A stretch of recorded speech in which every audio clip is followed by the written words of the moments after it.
Grazie a tutti per essere intervenuti e aver reso possibile lo svolgimento di questo evento, e quindi grazie prima cosa a tutti voi. E adesso io devo dare il benvenuto alla organizzatrice principe di questa manifestazione, che è entrata da poco nel comitato organizzativo del Paleo Meeting, e la nostra Ethel, che ci parlerà della salute e della malattia. Sembra una preghiera, sembra, nella salute e nella malattia. La nutrizione in questo momento storico sta diventando la nuova medicina. Ormai molte persone, compresa me che sono nutrizionista, credono fortemente che la nutrizione possa fare la differenza tra un abuso di farmaci durante la propria vita e una riduzione o un non uso di farmaci. Ovviamente questa cosa, purtroppo per me, perché è il mio lavoro, in realtà non basta. In realtà con il tempo tenderà a bastare sempre di meno, perché in realtà le sollecitazioni negative che verranno nel nostro ambiente e graveranno sul nostro corpo saranno sempre maggiori. Diciamo che quando ho iniziato come nutrizionista ero convinta seriamente che veramente la nutrizione potesse generare una indipendenza dal farmaco. Okay? Quindi la sostituzione del farmaco con l'alimentazione e l'integrazione potesse veramente fare la differenza nella nostra salute. Il problema è che non mi ero accorta di un paradosso che stavo creando, cioè in realtà è un paradosso che pochissimi si accorgono. Io, interagendo con i miei pazienti, me ne sono accorta, è che cambiavo una dipendenza, quella dal farmaco, in una dipendenza dagli integratori. E in realtà c'era un'altra follia molto particolare, che era quella che si generava la fobia di aver paura di mangiare fuori casa, di non aver a disposizione il cibo che ci faceva stare bene. Dico, questa cosa, mi chiedevo, è veramente un'indipendenza? È veramente una libertà? Ovviamente la risposta è no, possiamo convenire su questa cosa. E con il tempo, praticamente io sono una ricercatrice, per chi mi conosce, praticamente io ogni tanto sperimento nuove cose, ricerco nuovi spunti, e praticamente mi sono trasformata da una nutrizionista semplicemente a una persona che cerca di indicare la strada verso la salute, partendo dalla nutrizione per poi creare una struttura più importante. Poi quello che mi sono accorta è che molte persone si fermavano tipo a metà strada, quindi avevano delle tappe, cioè si fermavano ognuno alla propria tappa, diciamo quelle che erano il punto che riuscivano a raggiungere in base ai propri limiti, in base ai limiti che gli dava l'ambiente, alla società, alla famiglia, okay? E loro si fermavano, in realtà non hanno mai raggiunto il traguardo.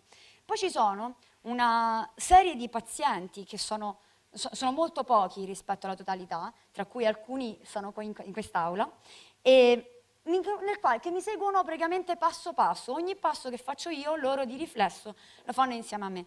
E si sono accorti insieme a me che in realtà qualsiasi traguardo sulla salute non è un vero traguardo, ma è semplicemente l'inizio per un obiettivo successivo.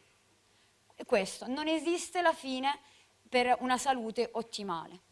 E diciamo che questa cosa è un problema, perché se tu vedi l'obiettivo, lo vedi davanti a te, è facile da raggiungerlo. Quando tu sai che invece hai raggiunto quell'obiettivo, in realtà quell'obiettivo si sposta come orizzonte, dopo un po' diventa faticoso percorrere questa strada. E quindi molti si fermano, appunto, molti proseguono, però bisogna in realtà vedere la malattia. La prima cosa che dobbiamo cambiare dentro la nostra testa è il nostro concetto di malattia, che ci viene passato costantemente come qualcosa di inevitabile, di cronico, ok? E su cui noi non abbiamo nessun tipo di potere. Quindi io la prima cosa che vorrei fare è settare nuove informazioni, nuovi file, e quindi questa è la nuova definizione che ci accompagnerà di qui all'eternità della malattia. La malattia è la risposta sana di un corpo sano a sollecitazioni sbagliate. Okay? Su questa definizione noi ovviamente possiamo dare una nuova definizione di salute, che è la risposta sana di un corpo sano a sollecitazioni naturali. Okay? Quindi alla fine il nostro corpo ha tutte le risorse dentro di sé per essere sano. Cos'è che cambia? Le sollecitazioni. quelle noi abbiamo potere di determinarle? Sì. Ok? Quindi diventiamo finalmente potenti e possiamo influenzare la nostra salute o malattia. Ora, mi avvarrò di un bellissimo tempio che tutti conoscono, che è il Partenone, per disegnare la struttura della malattia. Perché la malattia ha una struttura e la costruiamo ogni giorno. Okay?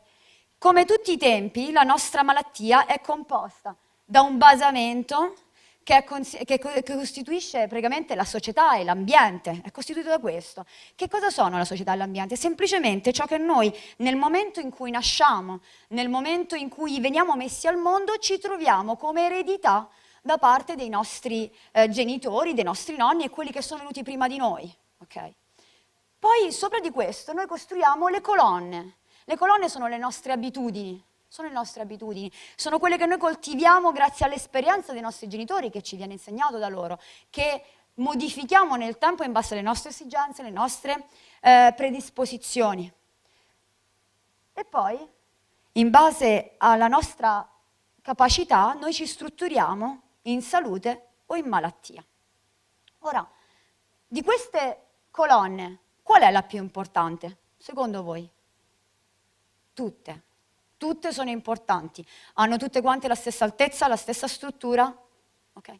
Quindi iniziare dal sole, iniziare dalla natura, purtroppo non si legge, mi spiace, dal sale del sole, iniziare dalla natura, iniziare dal movimento, dall'alimentazione, da creare una varietà che ci permetta di non annoiarci, okay? Da una respirazione corretta, da una postura, da un atteggiamento psicologico verso la vita diverso. Non importa da dove iniziamo, non importa assolutamente, ognuno inizierà da una colonna qualsiasi in base alla propria propensione naturale, ok? Come vedete, l'alimentazione è solo una di queste colonne. Io pensavo di essere più importante in realtà come nutrizionista, in realtà faccio parte, diciamo, di un disegno più complesso, ok? E io posso aiutare a costruire una di queste colonne. Tutte le altre, ci sono tantissime altre figure che possono aiutare. Ora, c'è un solo errore gravissimo che si può fare in questa situazione qua, è tergiversare e quindi aspettare per iniziare a costruire questo tempio o non iniziarlo mai, perché molto spesso arriviamo addirittura a morire prima ancora di iniziare a vivere, perché in realtà la vita è nei piccoli dettagli che noi possiamo aggiungere a questo tempio. Non è nella struttura vera, è in quello che voi riuscite a costruire dopo che avete raggiunto una sana salute. Okay? Ora, queste sono tutta una serie di domande che mi vengono poste da pazienti e non. Leggiamole insieme. Tanto sono le stesse che vi fate voi. Per quanto tempo dovrò mangiare così? Per quanto tempo devo prendere queste integrazioni? Le devo prendere per tutta la vita? Quando finisce la cura? Quando potrò reintrodurre i cibi che adesso non posso mangiare? Ok. Queste domande, a parte l'intelligenza o meno, perché non esistono domande intelligenti o stupide, esistono contesti nel quale queste domande si strutturano e noi dobbiamo capire che cosa c'è dietro queste domande. Comunque, tutte queste domande hanno una risposta unica, che è questa. Il numero di vincoli che hai nella vita è pari al numero di responsabilità che non ti sei voluto prendere. Che cosa vuol dire essenzialmente questo? Che è pari al numero di colonne che non hai voluto costruire, tradotto nel gioco del nostro tempio. Okay? In realtà un tempio non si regge su una sola colonna, quindi in caso ne devi costruire una colonna enorme per riuscire a reggerlo. Okay? Avete presente Jenga? È un gioco molto simpatico, adesso i ragazzi giocano soltanto con la PlayStation, quindi non lo conoscono, però è un simpatico gioco che era la costruzione di una torre con dei legnetti in modo simmetrico e praticamente i partecipanti a questo gioco dovevano sottrarre piano piano, okay, questi legnetti fino a che l'ultimo faceva crollare la torre, ok? Dovevano essere molto intelligenti a spostarlo. Ora, quanti legnetti possiamo togliere a questa torre prima che crolli? Possiamo togliere il movimento, possiamo togliere l'aria aperta, possiamo togliere un'alimentazione corretta, possiamo togliere una gestione dello stress buono, delle buone relazioni, e poi a un certo punto crolla. Cioè, nel senso, il gioco è quello, a un certo punto crolla. Quindi, quante? Ora, che cosa vuol dire questo? Quante sono le responsabilità che noi oggi, okay, dobbiamo prenderci per stare bene? Okay? Le responsabilità che noi ci dobbiamo prendere per stare bene dipende soltanto dall'era in cui nasciamo. Ad esempio, se fossimo nati nel Paleolitico, in realtà la salute era un dono che ci veniva dato nel momento in cui nascevamo. L'ambiente e la società nel quale noi venivamo immessi aiutavano naturalmente la costruzione di sane abitudini che costruivano per forza la natura, quindi non dovevamo neanche pensarci. Noi vivevamo, vivaccavamo e naturalmente strutturavamo la nostra salute. Poi a un certo punto, che noi collochiamo nel Neolitico, poi ovviamente è la nostra filosofia, quindi lo collochiamo nel Neolitico, l'uomo ha cominciato ad allontanarsi dalla natura, dai suoi ritmi, okay? A violarne in qualche modo la sua naturalezza. Okay? Questa cosa in qualche modo l'ha scorporato, ha cominciato ad allontanarlo da questo processo, okay? Di integrazione naturale. E ovviamente hanno cominciato a venire meno, diciamo, a indebolirsi alcune colonne. Con l'alimentazione abbiamo introdotto dei cibi che non erano nostri propri, oppure abbiamo iniziato a muoverci in modo diverso. Prima correvamo, cacciavamo, ci arrampicavamo e poi invece zappavamo. Quindi già un movimento ripetitivo, ok, generava una scarsa varietà, tra l'altro, perché noi lavoravamo dalla mattina alla sera, 7 giorni su 7, non avevamo più tempo di fare niente. Quindi la varietà si è ridotta sia nel cibo che nel nostro modo di vivere. E si è compromessa anche la nostra postura. Cambiando il tipo di lavoro che noi facevamo durante la giornata, la nostra postura è stata compromessa. Però ancora il tempio regge, ok? Regge, magari barcollo ma non mollo, ma regge. Poi oggi, con un oggi io intendo, diciamo, dalla rivoluzione industriale in poi, per semplificare, le colonne che si erano indebolite nel primo periodo storico hanno cominciato piano piano a crollare. E la prima che è crollata è stata proprio l'alimentazione, con tutti i cibi diciamo pieni di conservanti industriali. Poi ha cominciato a denaturarsi, a perdersi il movimento. Prima almeno zappavamo, adesso così è il massimo della cosa. E quindi questo che cosa ha comportato? Ovviamente a una postura peggiore, la riduzione ulteriore della variabilità, della varietà della vita. E con il tempo abbiamo avuto difficoltà anche, abbiamo iniziato a respirare male, il sole, la natura sono cominciate a scomparire e quindi anche la nostra autostima, la nostra capacità di riconoscerci come degli esseri che abbiamo una funzione importante dentro questo mondo, perché in realtà noi ci sentiamo dei pesci fuor d'acqua, a tutti gli effetti. E questo è quello che è successo alla nostra salute. Ora, che cosa succede domani? Potrebbe succedere questo, se non lo fermiamo. Noi siamo qua per fermarlo, speriamo che ci riusciamo. Comunque, diciamo che le generazioni di domani hanno un problema, si dovranno ricostruire tutto quanto da zero, perché non ci saranno delle relazioni, non ci sarà una società strutturata che li protegga, non ci sarà un ambiente che li accolga in modo positivo e quindi comunque per quanto possano strutturare delle abitudini buone, comunque si troveranno ad avere una salute e una malattia intermittenti, okay? Non riusciranno più a costruirsi quella che io definisco la vita, quindi quella bellissima complessità di dettagli che ci andremo a perdere. Il problema è questo.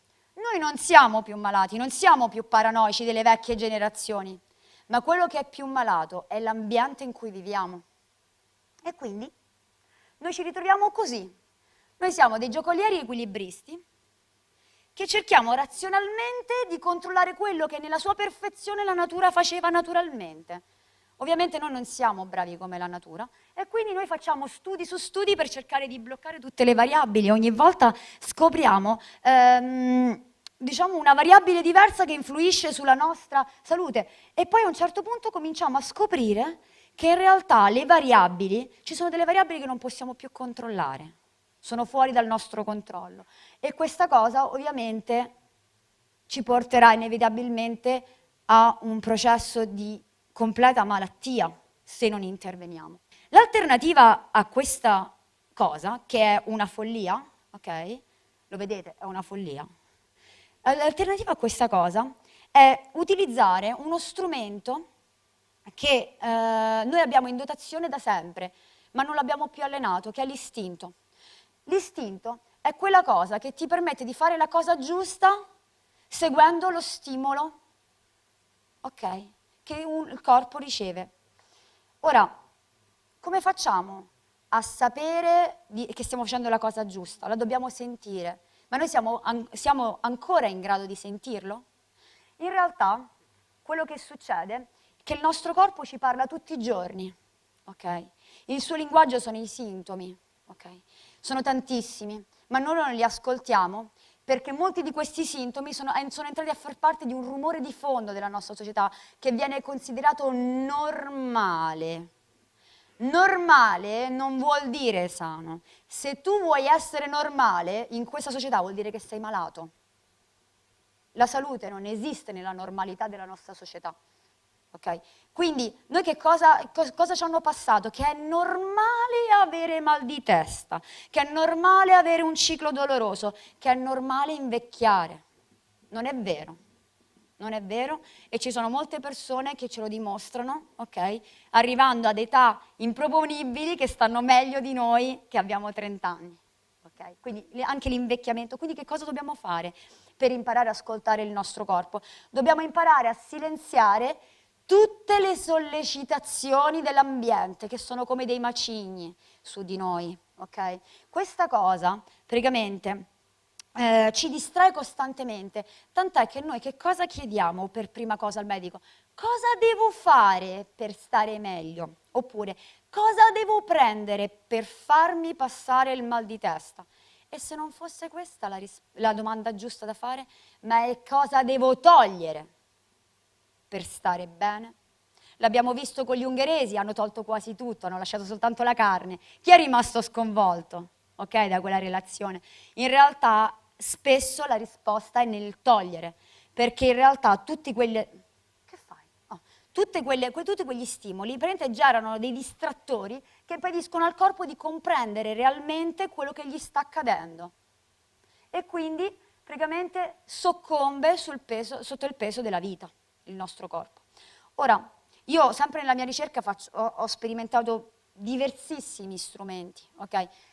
Partendo dal discorso terapeutico, ovviamente, però alla fine nella mia ricerca praticamente mi ritrovo a incappare in questo strumento che in realtà è più antico della nutrizione ed è il digiuno. Noi in realtà abbiamo prima digiunato e poi ci siamo alimentati. Okay. Quindi in realtà questa è la cosa primordiale che noi sappiamo fare. Diciamo che non siamo più capaci. Perché? Perché i guru del cibo, ahimè sono anch'io un guru del cibo, infatti. Però io non lo dico questa cosa. I guru del cibo dicono che bisogna mangiare 5-6 volte al giorno, se no la glicemia crolla e morirai tra atroci sofferenze, tra cui coma glicemico, cose allucinanti. E quindi praticamente, dato che gli studi dicono, la gente si abboffa di cibo, ok? Questa continua stimolazione, questo continuo aggiungere informazioni chimiche al nostro corpo, in realtà praticamente distrae a livello energetico il nostro corpo da cose più importanti. Tant'è che chi sperimenta il digiuno riesce a capire, riesce ad avere proprio un pensiero più lucido. Perché? Perché il processo digestivo è il processo energetico più dispendioso per il nostro corpo. Se noi impegniamo le energie del nostro corpo a mangiare 5, 6, 7, 8, cioè ci sta gente che mangia in continuazione, se non mangia in continuazione praticamente sembra che sta morendo, e praticamente tutte queste energie in realtà nel momento in cui tu togli qualcosa, magicamente vengono ridistribuite in cose meravigliose, tipo ci sono persone che riscoprono il coraggio, ci sono persone che riscoprono delle intuizioni, riescono a vedere la vita nel lungo periodo, riescono a percepire dei sintomi che in realtà la quotidianità, appunto soffocata da tutti gli stimoli, ok, non riescono più a sentire. Il digiuno quindi, a prescindere dallo scopo terapeutico, che l'abbiamo già visto ieri con diverse relazioni, in realtà ha anche uno scopo di centrarci e ritornare su noi stessi. È la cosa che ci rende più liberi in assoluto, liberi da orari, da condizionamenti. E quindi siamo veramente liberi. Siamo veramente liberi in questo caso. Ma libertà come? Che cos'è la libertà? Ok? Definiamola questa libertà, perché in realtà io sono un po', non mi piace la definizione di libertà normale, e la definizione è questa, è la possibilità di muoversi secondo le proprie predisposizioni naturali. Questo è il vero significato di libertà, non ce ne sono altri, gli altri sono, voglio essere libero di mangiare quello che mi pare, quando mi pare, di fare quello che mi pare, quando mi pare, quella lì non è libertà, quella è follia, cecità, ok? Ma non è libertà. Okay? Il digiuno si sperimenta la vera libertà, quella fuori dai condizionamenti. Ora, io tutte queste informazioni che io ho cercato di condensare per creare una visione d'insieme di quello che abbiamo visto ieri, di quello che vedremo oggi, in realtà sono tutte quante racchiuse, a parte in questi magnifici 2 giorni, sono racchiuse anche in una rivista che seguo io, proprio perché io vedo questo Partenone. Io vedo questa big idea, okay, della salute, e sto chiamando in causa chiunque sia in grado di dare anche un piccolo spunto per ricostruire quella che è la vera salute umana.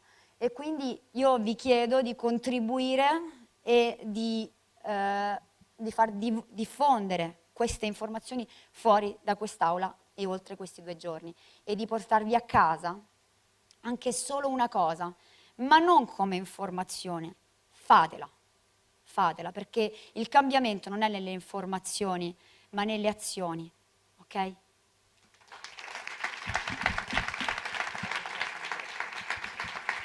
Grazie Ethel.